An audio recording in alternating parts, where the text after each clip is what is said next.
Reason being is they're feeding them, and they won't go away.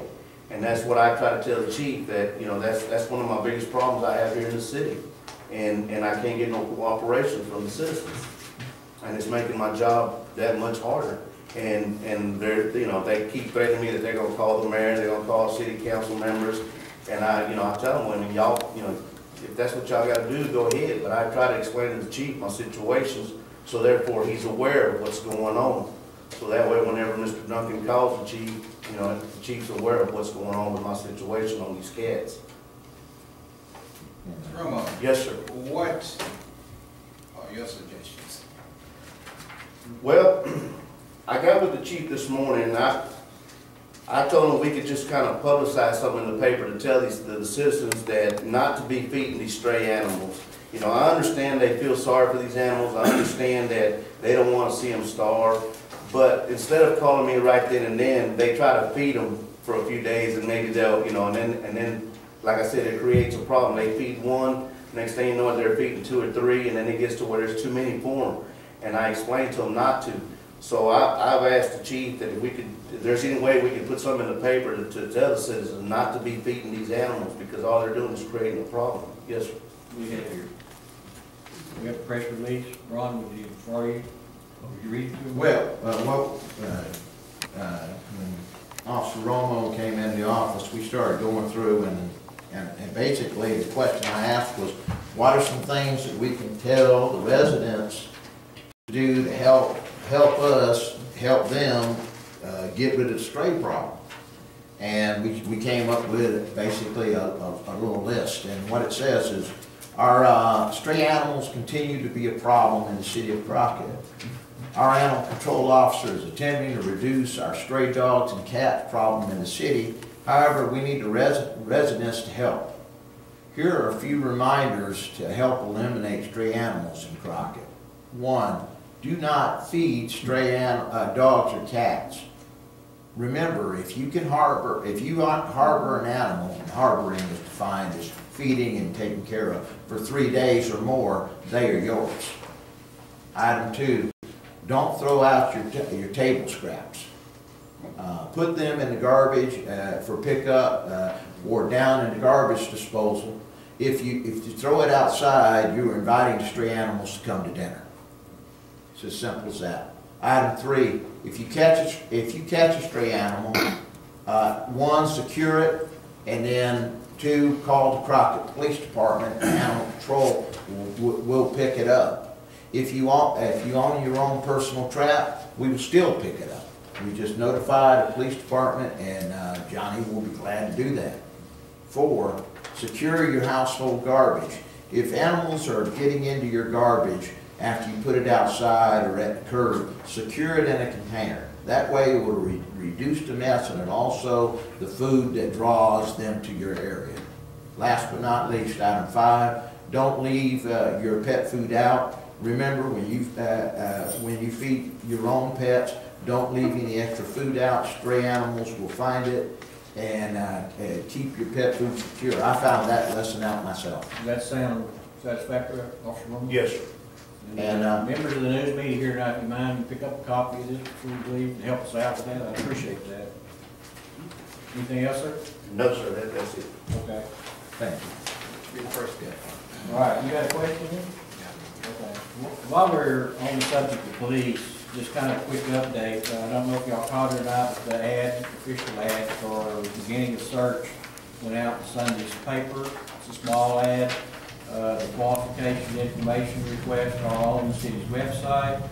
And just kind of FYI, everybody, to date we have 28 applications, and so far the closing date for our applications and resumes is the 23rd. So we're expecting probably a neighborhood of 30, 35 applications. So the council will be busy for a while. Anyway, that's just kind of an update on the police chief search. Moving along to the fire department report. Chief Angerstein. Mayor Pro Tem, Council, Mr. Duncan. I have the monthly activity report for the month of September. Total of 26 calls within the city limits. With a breakdown as included in your package. 10 in the county, outside of our city limits, 3 of them being structure fire. But there were 36 calls for the month of September. Our manpower is still at 23. A couple mutual aid calls, also the neighboring department. You have any questions on the month activity? What did you say, a couple of mutual aid calls, what? To the neighboring department. Okay, thank you. Any questions? No, sir, I had a couple other updates also. All right. Just, we preliminary stages for approval for another bunker gear grant from the Forest Service, in the amount of $8,400. We received one this last fiscal year, and how likely of receiving another one in this month for bunker gear. Also, the schedule is set for our ISO consultant for February the 14th to begin our ISO review.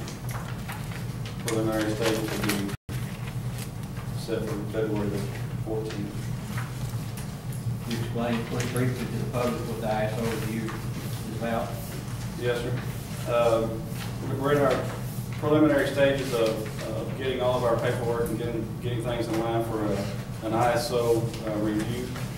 The ISO board is the one that manages and sets the rates, basically, for our insurance rates in the city.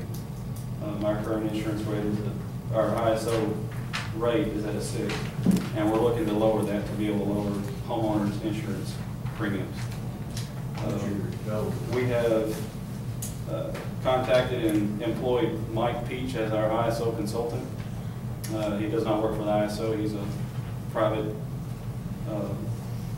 consultant that comes in and helps us and is our man to deal with the ISO. I understood you say our current rate is 6. Yes, sir. And our goal is? 1 is always our goal, but that's not happening. I think, in speaking with him, we have a high likelihood of reaching a 3. The goal is 3 for this review. Yes, sir, but it's hard to, we can have better information after he comes and does his initial review. We got a little time in February. At least we know what they're coming. Yes, sir. Any other comments?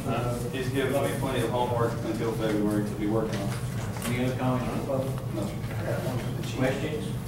Chief, do y'all currently test your own hose over to the department, or is it hired out done? We did both. This last year we hired it out because we had a really good rate that was provided by a firm of business from Houston. And the year before that we did it, we blew out one of our pumps and had quite a bit of work needed to be done on it after doing so, because we have right 12,000 feet of hose that needs to be tested on a yearly basis. And by the time you definitely stress the pumps on the fire trucks by raising them up to 400 PSI, which is required. So he has the equipment and comes in and does it for us where we don't have all that stress on the trucks. What does that cost you? The first time he did it, about 3 or 4 years ago, he charged us, I believe it was right at $2,500. This last year, he charged me, I believe it was $800. I was able to work with him over the past couple of years, and he gave us a pretty good rate, and we decided that was definitely the better